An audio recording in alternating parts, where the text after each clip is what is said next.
කලින් පාඩමේදී අපි ඉගෙන ගත්තා footer එකේ background එක මොන ආකාරයෙන්ද slice කරගන්නේ කියලා PNG image එකක් විදියට. මේ පාඩමේදී අපිට ඉගෙන ගන්නට අවශ්‍යයි මේ footer එකේ තිබෙන social media icons මේ කොටස මොන ආකාරයෙන්ද icons එකින් එක slice කර ගැනීම සිදු කරන්න කියලා. මුලින් මම සකස් කරගත්ත ස්ලයිස් එක ඩිලීට් කරගන්නවා. මට පේනවා ඇති මේ තිබෙන්නේ ස්ලයිස් එක. මම මෙය ඩිලීට් කරගන්නවා. ඒ සඳහා මට පුළුවන් ස්ලයිස් ටූල් එක සිලෙක්ට් කරලා කීබෝඩ් එකේ ඩිලීට් කී එක ප්‍රෙස් කරන්නට එවිට අපි සිලෙක්ට් කරලා තිබුණු ස්ලයිස් එක ඉවත් වෙලා යනවා. ඉතින් අපේ තිබුණේ ડોකියුමන්ට් එකේ එක ස්ලයිස් එකක් පමණයි. ඉතින් ඒ නිසා අපිට එය ඩිලීට් කරගන්නට පුළුවන්. ඉන් පසුව මම මේ social media icons තියෙන කොටස මේ විදිහට zoom කරගන්නවා.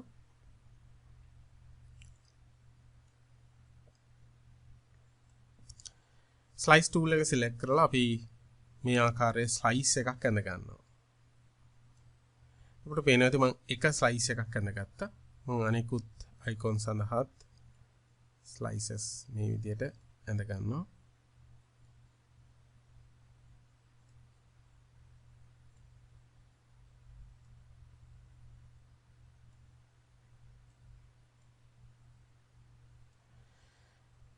ඊළඟට මෙහි වඩා පහසුවෙන් අපිට මේ ස්ලයිස් වල විශේෂයෙන්ම මේ ස්ලයිසස් මූව් කර ගැනීම සඳහා අපි ස්නැප් ඔප්ෂන් එක මේ විදිහට සිලෙක්ට් කරනවා. මම ස්නැප් to slices කියන එක සිලෙක්ට් කරනවා.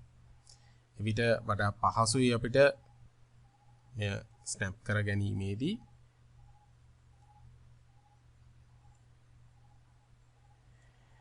ඊළඟට මම කරන්නේ slice select tool එක මේ විදිහට select කරගන්නවා. slice select tool. ඊපස්සේ පළවෙනි slice එක මත double click කරනවා. slice එකේ නම විදිහට අපි ලබා දෙමු Facebook කියලා.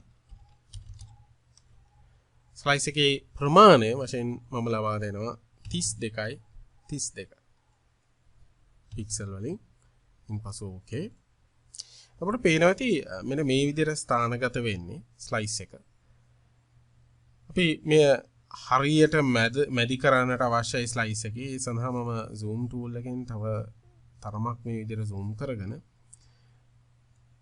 මට පේනවා ඇති මෙන්න මේ ස්ථානයේදී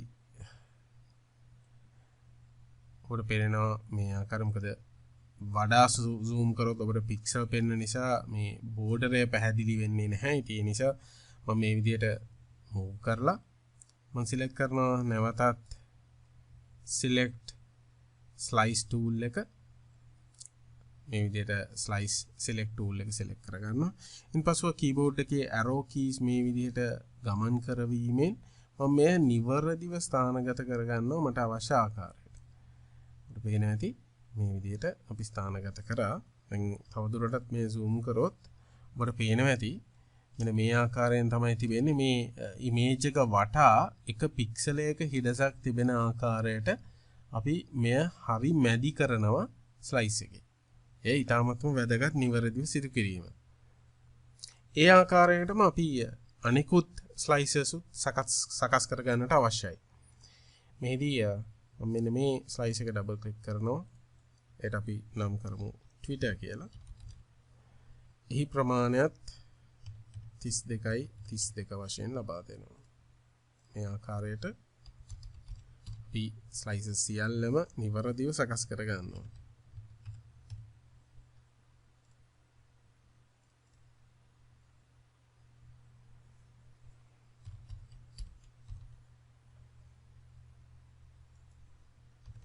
ඔබට පේනවා ඇති මම සියලුම ස්ලයිසස් සඳහා නම් ලබා දුන්නා.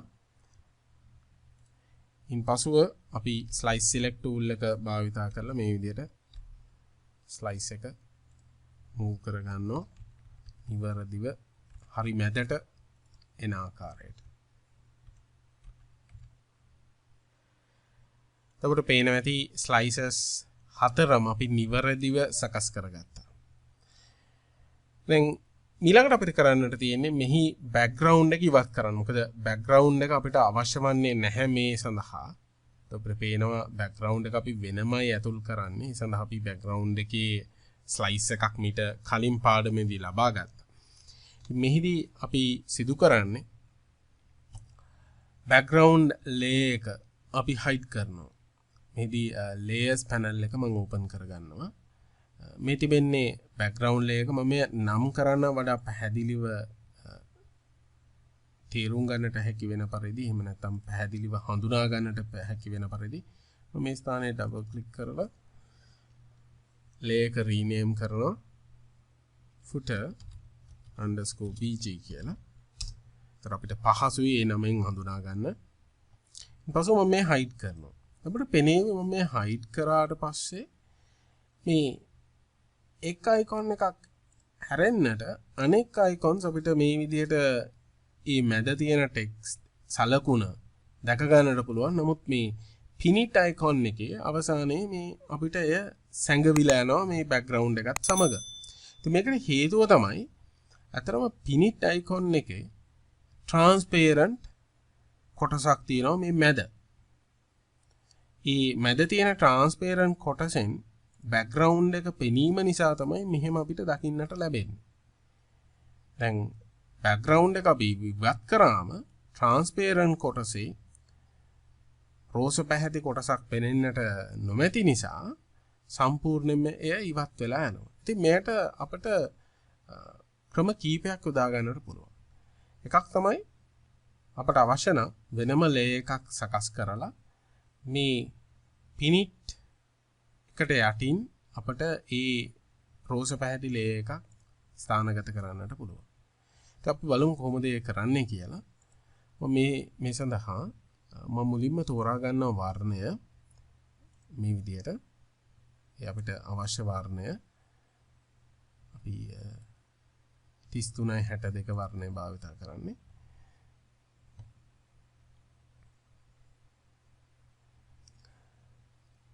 මේදී මම සිලෙක්ට් කරනවා මෙන්න මේ rectangle tool එක. මම layers panel එක open වෙලා තියෙන්නේ. මේ විදිහට rectangle එකක් ඇඳ ගන්නවා. මේ P අකුරට ඉහළින් මේ ආකාරයෙන්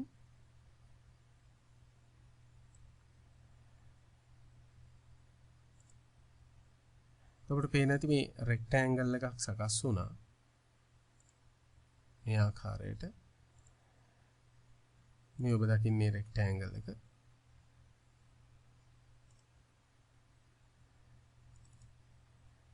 ඒ ෆිල් එක වශයෙන් අපි ලබා දුන්න වර්ණය. නමුත් ෆිල් එක නිවැරදිව එයට ඇතුළත් වෙලා නැහැ.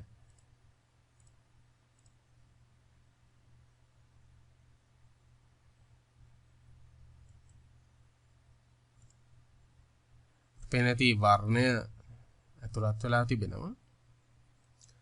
මෙහිදී අත්‍තරම මේ වර්ණය ඇතුළත් වෙලායි තිබෙන්නේ. ඔබට පෙනෙනවා ඇති මම මේ හයිඩ් කිරීමේදී මේ ලේයරේ යම් සුළු වර්ණ විපර්යාසයක් එහි සිද්ධ වෙනවා.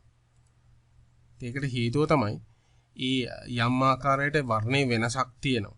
නමුත් ප්‍රශ්නේ තමයි මේ බෑග්ග්‍රවුන්ඩ් එකේ තියෙන්නේ විශේෂයෙන්ම ග්‍රේඩියන්ට් වර්ණයක්. නමුත් මේ සීමාවේ තියෙන්නේ තනි වර්ණයක්. ඉතින් ඒ නිසා තමයි මේ ලේයර් එක අපි හයිඩ් කරද්දී වර්ණයේ සුළු වෙනස් වීමක් සිද්ධ වෙන්නේ.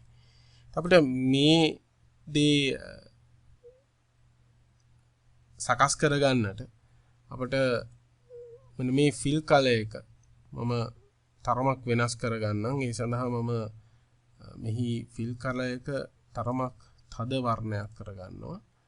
මෙන්න මේ සීමාවේ තියෙන වර්ණයක් අපිට ඒ සඳහා තෝරා ගන්නට පුළුවන්. ඉන්පසුව එම වර්ණය මේ රෙක්ටැන්ගල් එක ඇතුළත් කරනවා. ඒ සඳහා අපිට පේන් බකට් ටූල් එක භාවිත කරන්නට පුළුවන්.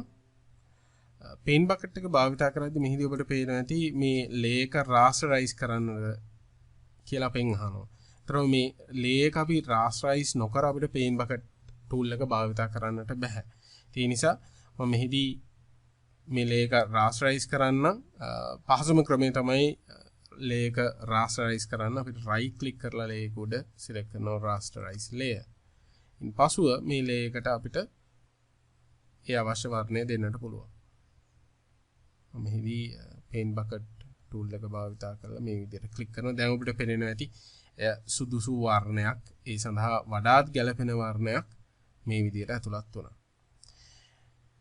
මෙන්න මේ තිබෙන්නේ එය අපිට පේනවා ඇති මම මේ හයිඩ් කරන්න උත්සාහ කරා. දැන් ඒ තරම් වෙනසක් අපිට පේන්නේ නැහැ. මොකද ඒකට හේතුව තමයි මේ බෑග්ග්‍රවුන්ඩ් එක සහ මෙහි තිබෙන වර්ණයන් දෙකම එක හා සමාන වීම නිසා. දැන් මම ලේයර්ස් පැනල් එක ඕපන් කරලා මෙන්න මේ හයිඩ් කරනවා. ඔබට පේනවා ඇති මේ footer background එක අපි හයිඩ් කරලා බලමු. දැන් ඔබට පේනවා ඇති footer background එක මම හයිඩ් කරත් මට මෙන්න මේ icon එක මැද තියෙන ඒ සලකුණ මේ විදිහට දැක ගන්නට පුළුවන්. මේ ආකාරයෙන් තමයි අපි ඒම ගැටලුව निराකරණය කරගන්නේ. ඊටාම සරල දෙයක් අපි කරේ. අපි අලුතින් ලේයර් එකක් සකස් කරලා එම ලේයර් එකට මේ බෑග්ග්‍රවුන්ඩ් එකේ තිබුණු වර්ණය ලබා දුන්නා.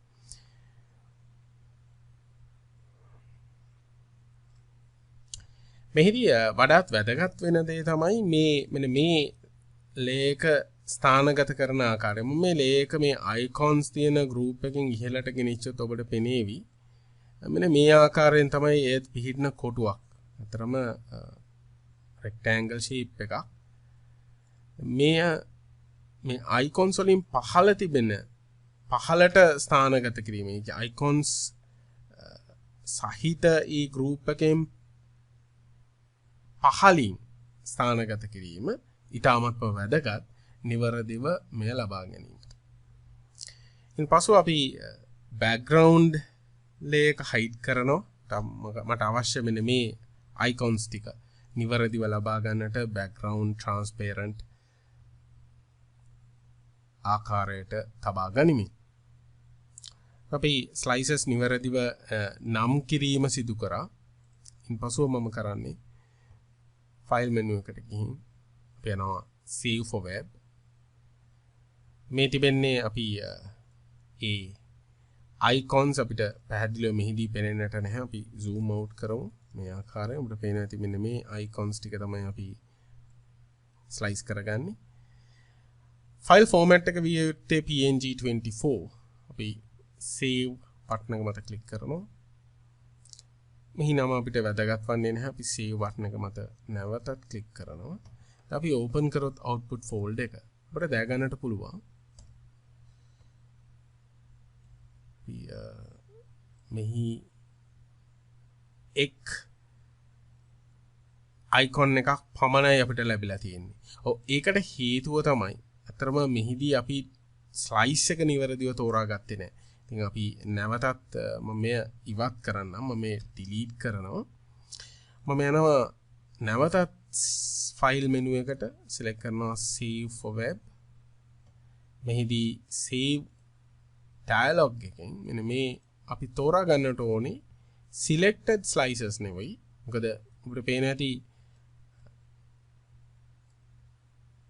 මෙහි අපි zoom out කරොත් මේ ආකාරයට අපිට පේන ඇති මේ පිනිට් එක පමණයි select වෙලා තියෙන්නේ. මේ border එක තුමුරු පැහැයට තියෙන්නේ. ඒ පිනිට් කියන slice එක පමණයි select වෙලා තියෙන්නේ. නමුත් අපිට අවශ්‍යයි මේ slices හතරම export කරගන්නට. ඉතින් එසේනම් අපි මේ හැම එකක්ම 1 2 3 4 මේ slices හතරම user slices. එම නිසා අපි මෙන්න මේ selection box එකෙන් අපි select කරන්නට all user slices කියලා. ඒ ඊටමත්ම වැදගත් select කර ගැනීම. ඉන්පසුව save බටන් එක මත click කරන්න.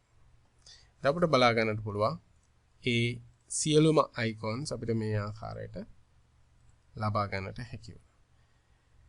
මේ පාඩමේදී අපි ඉගෙන ගත්ත මොන ආකාරයෙන්ද footer එක slice කරගන්නේ කියලා. දැන් එහිදී footer background එක අපි slice කරගත්තා. ඒ වගේම footer එක තුල තිබෙන මෙන්න මේ social media icons ටික අපි slice කරගත්තා නිවැරදිව.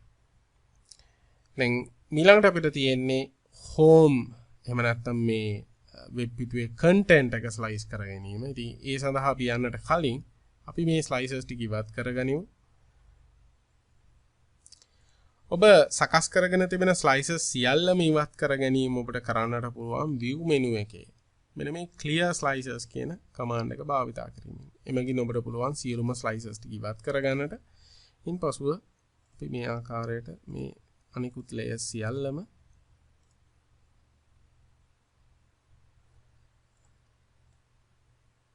පෙනෙන ආකාරයට සකස් කරගන්නවා. අපිට පේනවා ඇති. අපි slices ටික ඉවත් කරගත්තා. ඒ වගේම අපිට මීළඟ කොටසට ෆයිල් එක නිවැරදිව අපි සූදානම් කරගත්තා. ඉතින් අපි ඊළඟ පාඩමේදී බලමු මොන ආකාරයෙන්ද මෙන්න මේ content area එක slice කරගන්නේ කියලා. ඉතින් අපි බලාපොරොත්තු වෙනවා ඊළඟ පරිච්ඡේදය තුලදී මෙම content area එක slice කරගන්න ආකාරය පාඩම් කීපයක් මගින් ඉගෙන ගන්නට.